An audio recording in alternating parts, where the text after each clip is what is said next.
talk about this. I mean, when I was checking Drummond out, okay, I see the man has spoken to 5 different presidents in the course of his career. That is rare. I haven't even spoken to one, and I've been around for a while too. So when a man has done it 5 times, you got to show some respect. So, Colin, what I wanted to do for me, or 10G, okay? Am I allowed to call you 10G now? I know that's what your friends call you. Yeah. I'm trying to work my way. You're my guy. Hey, I'm a hustler. Okay, so you want to share with us, if you can, the names of some of those presidents you've spoken to, and more importantly, I wanted to share with us your 3 biggest insights from those conversations, either in front or behind the camera, because when you meet world leaders like that, I don't care what president, whatever country they are in, there has to be an insight that leaves a big impression on you. And doing it 5 times, I can't even begin. If I were you, I would have written a book about that. My conversations with presidents or something, okay? But what I need you to do for me now is maybe 3 of your biggest insights or takeaways from just being in their presence and talking to them.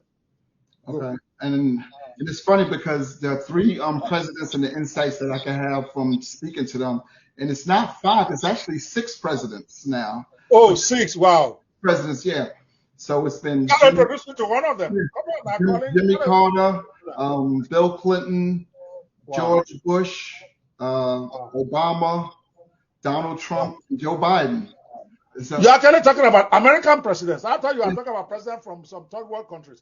You're talking about American presidents. American presidents, yeah. I've had other presidents in other world countries too. So I was just talking about 6 American presidents. But wow.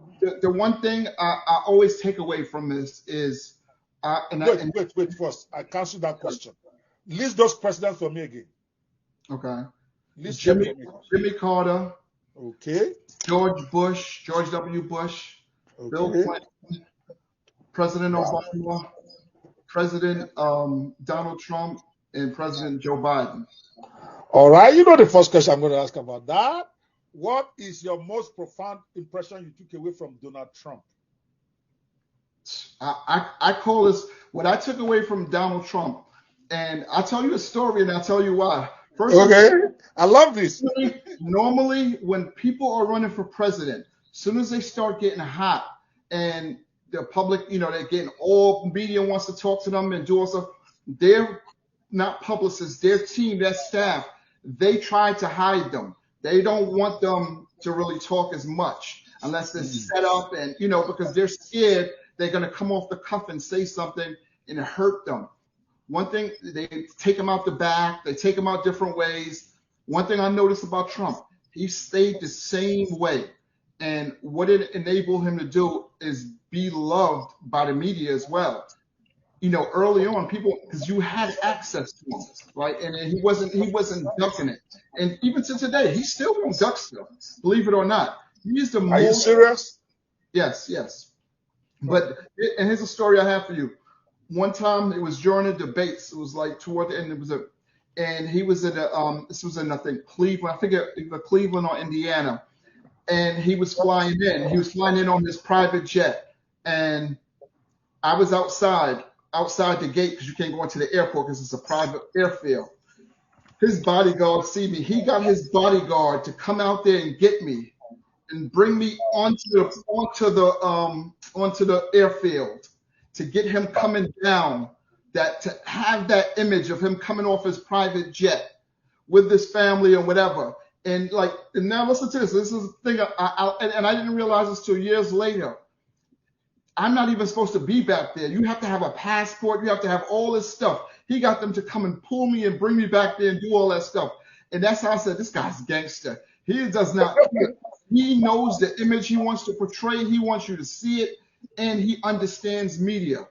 And I was just like, wow, this dude is awesome in that way.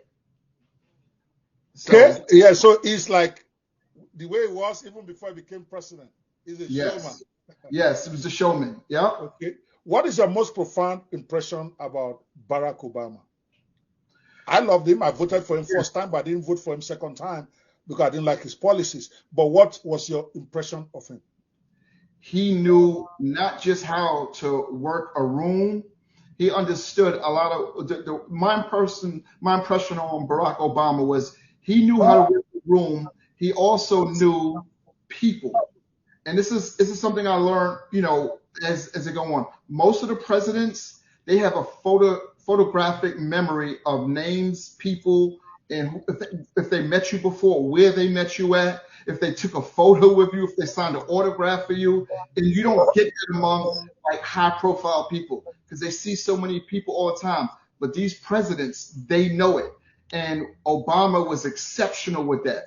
He could call out names, like it was people that he at a restaurant. So it was different instances. And I seen, and then he had that he had that that likability right away when you were talking to him. It's like you were lost with friends, and having that is what gets like voters into like feel like they're a part of you.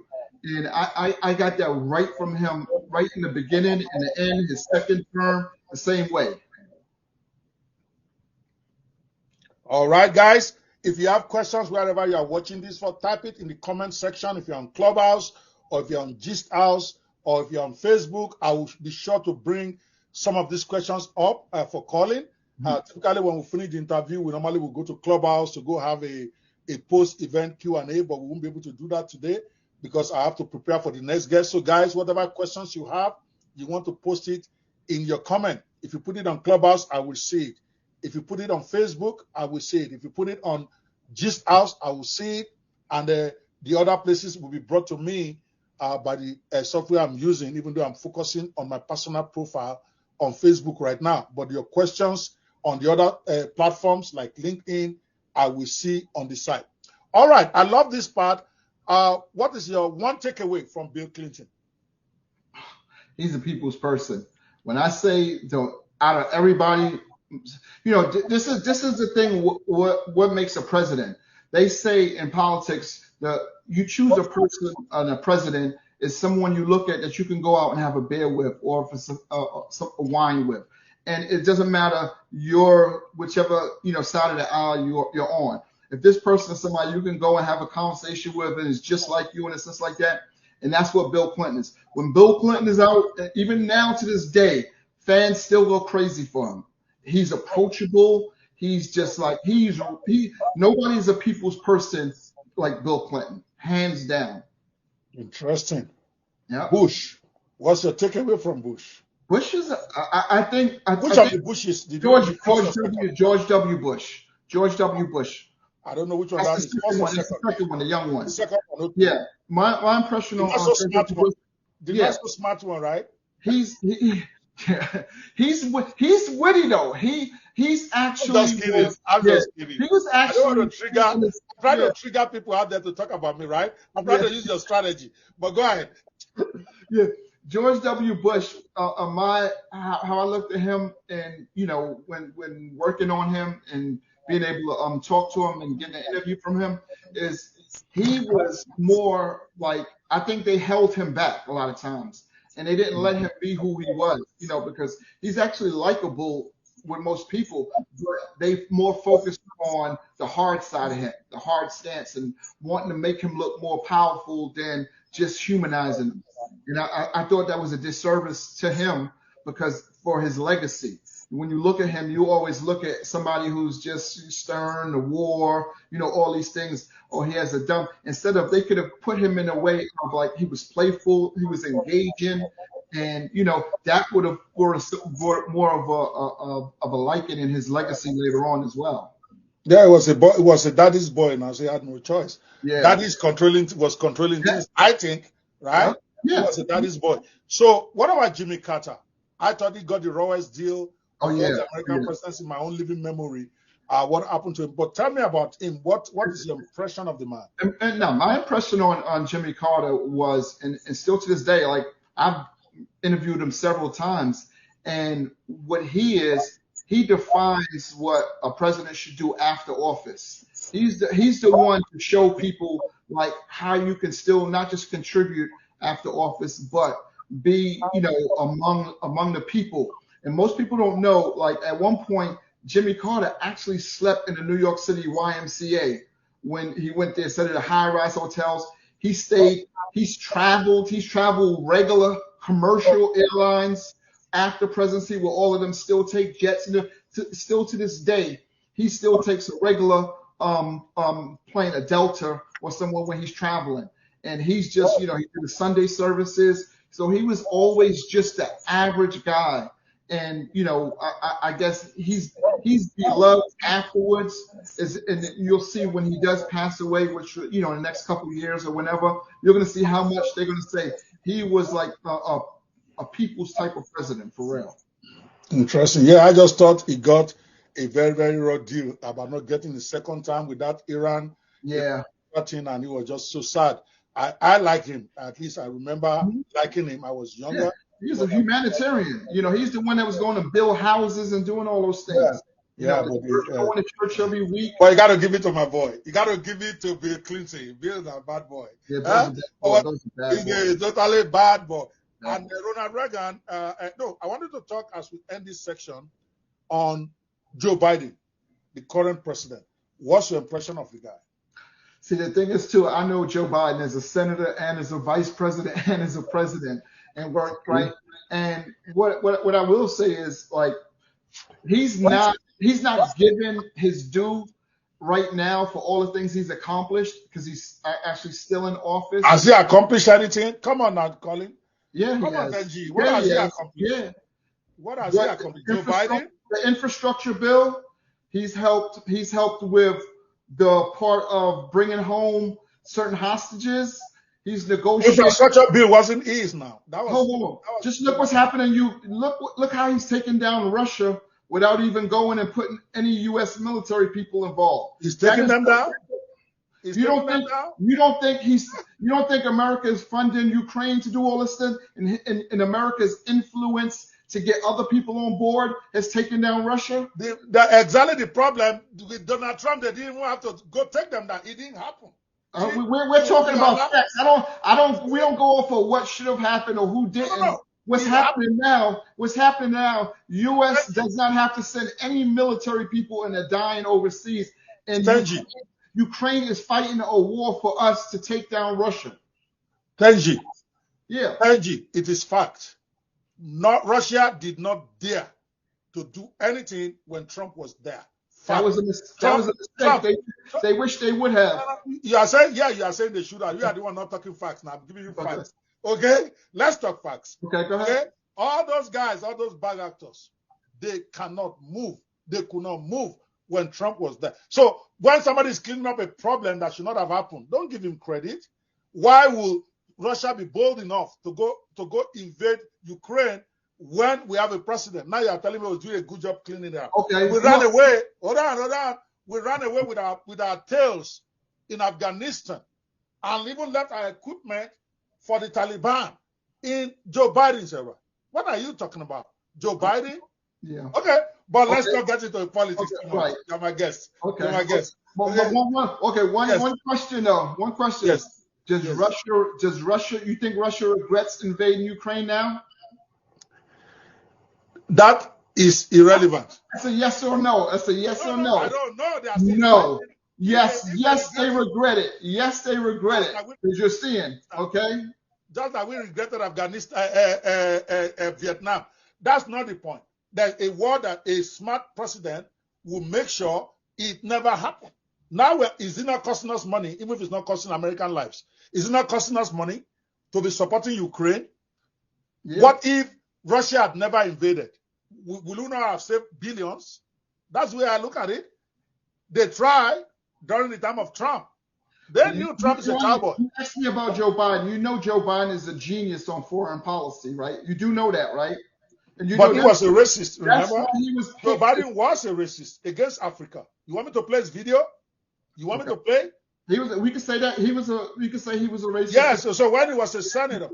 But he didn't like black people, he was a racist, and you are here defending him. What are you talking about? I don't know. I guess at some point we could look at, some older people during that way of growing up, but you can forgive and you can understand and you can see what he's doing right now. I know he's been doing a lot of things.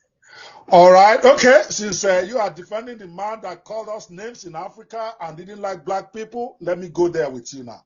Okay. So let's switch over. But before we switch over, I wanted to do a little game with you. A little game with these 6 presidents. It's fun. Now I'm going to call the name of the president. And I want you to give me one word. No explanation, nothing. One word that comes to your mind as representing him the most. Okay? Are you ready for the game? Yep. Jimmy Carter. Humanitarian. Bush.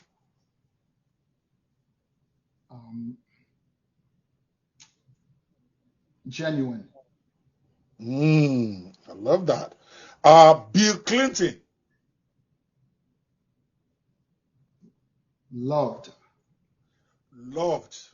Not Philandia. Loved. Not Philandra. Not Philandra. Loved. Not Monica Lewinsky. Because when I hear Bill Clinton. Loved. Okay. Where you think Obama? Barack Obama. Historian. Huh. Donald Trump. Greatest publicity. My boy cannot even take one. You see, okay, I'm trying to think of one word. You can't give Trump one word. That's what I just proved. No. You got to give him 3. Game changer. He's a game changer. Game changer. That's 2 too. I love that. Okay, Bill Clinton. I just told you. Joe Biden.